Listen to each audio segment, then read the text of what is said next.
ng Kingdom of Jesus Christ ni Pacquiao. Ano na naman yung nakarating na balita sa akin na yan? Guys, alam nyo, fake news po yan. Hindi po yung totoo. Ano yun? Pastor Digong?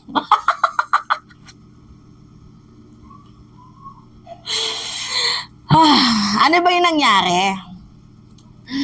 Madami kasi guys ang nag-comment dito sa recent vlog ko na alam mo ba Mima na meron ng balita na si former President Duterte daw po ang papalit bilang pastor ng Kingdom of Jesus Christ. Nung nabalitaan ko yun, parang hindi ba ako naniwala, natawa ba yung reaction ko? So hinanap ko kung ano nga ba yung balitang yun na pinanghugutan nila.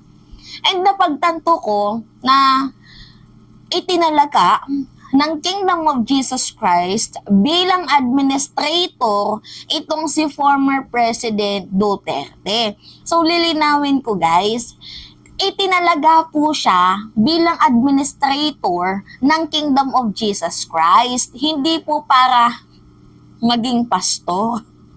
Kasi guys, napaka-ironic naman kung itatalagang pastor itong si former President Duterte. In the first place, hindi ito naniniwala sa Diyos. At syempre, yung paniniwala ng Kingdom of Jesus Christ na nung pinanganak daw si Pacquiao, nagsara daw yung ulap ng kalangitan, tapos naging umaga daw po ang gabi. Tapos mayroon daw pong agila sa labas daw ng kanilang pintuan. Yan yung paniniwala ng Kingdom of Jesus Christ. And paniniwala din ni Kibuloy na siya daw po yung nagmamay-ari ng mundo. Si Digong, hindi naman niya nagmamay-ari ng mundo eh. 'Di ba? Nagdabaw, siguro, pagmamay-ari niya yung Davao. Pero yung mundo, hindi. Grabe yung... Anyway guys, ito. Ewan ko ba sa inyo? Ba't ko ba to pinatulan tong content na to? Sige, ito para sa klarifikasyon ng lahat. Panoodin muna natin. Sa kapapasok lang na balita, itinalaga bilang bagong administrator ng mga ari-arian ng Kingdom of Jesus Christ ni Pastor Apollo Kibuloy, si dating Pangulong Rodrigo Duterte. Yan ang inanunsyo ng media arm ng pastor na Sunshine Media Network Incorporated o SMNI ngayong umaga. Pero wala pa silang ibang nilalabas na detalye. Bago ang appointment, kilala ng malapit kay Duterte si Kibuloy na nagsilbi pang spiritual advisor niya noon sa palasyo. Nataon din ang pagtalaga kay Duterte dahil ipinag-utos pa lang ng korte sa Amerika na buksan na ang nakabimbing arrest warrant laban sa pastor. Mga kapatid, Yan. Kita niyo yan? Rinig nyo. So actually guys, sa kabilang banda, may sense tong ating iko-content kasi napaka-wise. Mautak itong si Pacquiao. Diba nga, kagaya ng sinabi sa dulo ng video, nataon din to dahil nag-sealed na po ng warrant of arrest itong Amerika. Actually guys, this is the wise move of Pacquiao kasi last year, ito yung balita, sabi dito, US Treasury freezes Kibuloy assets. So yung Amerika po, finreeze, diba? As in, freeze nga ang mga asset ni Pacquiao. So, siguro yung kahantungan nito, magiging ill-gotten wealth yan if I'm not mistaken. Basta, diba ngayon, naglabas ng warrant. So, in the November, magkakaroon sila ng hearing and extradition.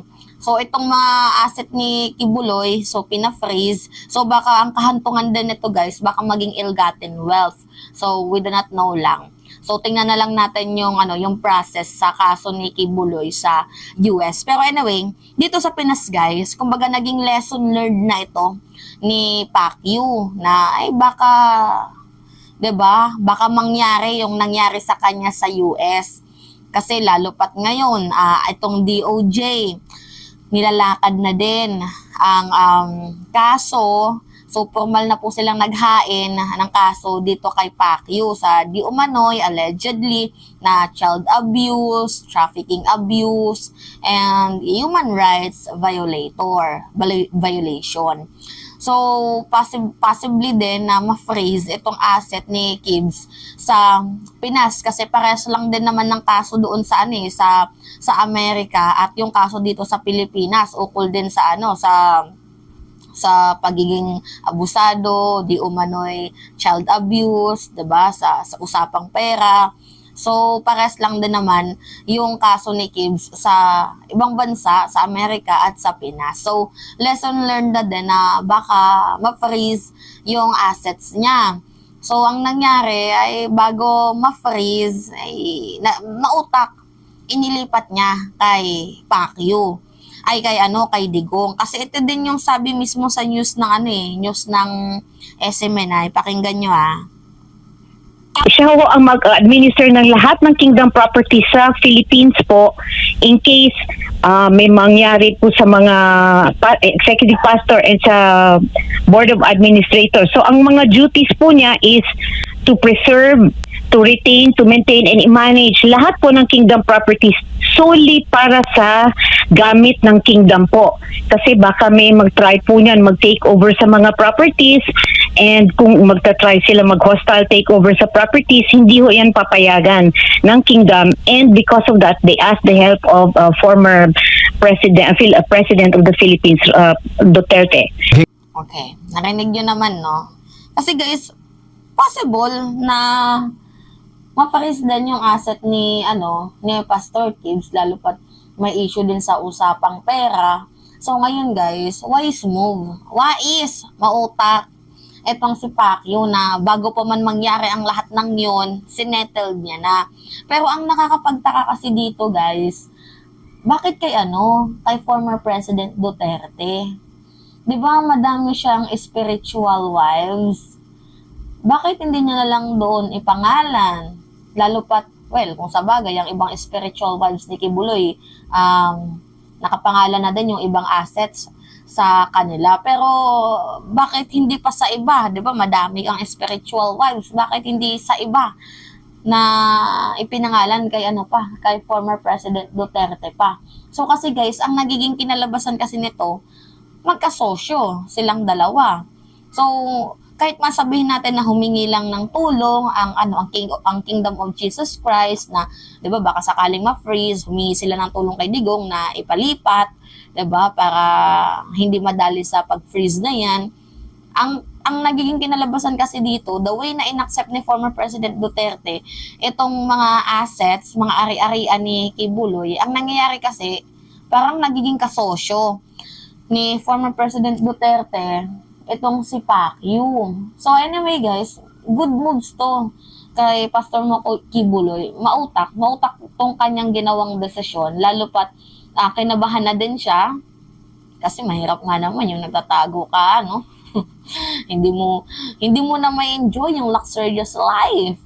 Diba? Naka-chopper, helicopter, mga ganyan-ganyan. Lalo pat ngayon, inisyuhan ka na ng whole departure. So, hindi ka na makakalabas ng bansa. Pwede makalabas, pero through backdoor. Dadaan siya sa Sabah, if I'm not mistaken. Basta sa backdoor siya dadaan through private jet. But anyway, ito na nga guys, matindi. Ang utak ni Kibbs, advance na siya mag-isip na possibly naman kasi talaga na ma-hold itong kanyang mga assets and mailagay bilang ill-gotten wealth, unexplained wealth. So, ang ginawa niya, pinano niya na, 'di ba? Pina-transfer niya na, administrator na itong si former President Duterte. So, ngayon guys, lilinawin ko hindi po magiging pastor si Digong. Hindi po siya magiging pastor, guys. Dahil unang-una sa lahat, sino maniniwala dyan? Hindi. Puro nagmumura, magiging pastor. Ano yun? Pastor Mangkanor. Anyway. Yan kasi yung nasa comment.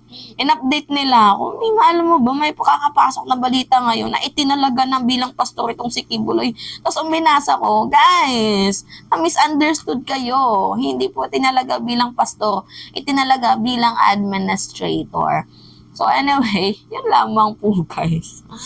At it's me again, si Mima Alicia Nyot, nagbabalik ulit para sa ating panibagong video.